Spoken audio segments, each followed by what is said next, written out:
सदाशिव आणि मैनावतीने केली सुभेदार कुटुंबात चोरी।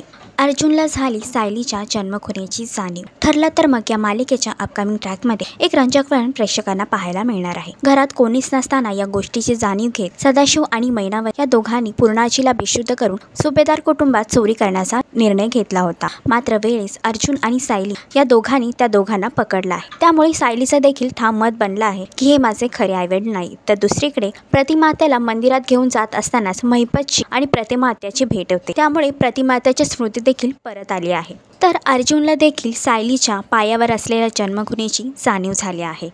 तर अर्जुनच्या समोर सायली आणि तन्वी ह्या दोन व्यक्तींचं सत्य येईल का? सुभेदार आणि किल्लेदार या कुटुंबासमोर सायलीच्या भूतकाळाचा उलगडा होणार का, हे जाणून घेण्यासाठी ठरलं तर मग ही मालिका नक्की बघा। आणि याचीच अपडेट बघण्यासाठी तुम्ही आमचा चॅनल डेली चक्कर रिजनल ह्याला लाईक, शेअर आणि सबस्क्राईब नक्कीच करा।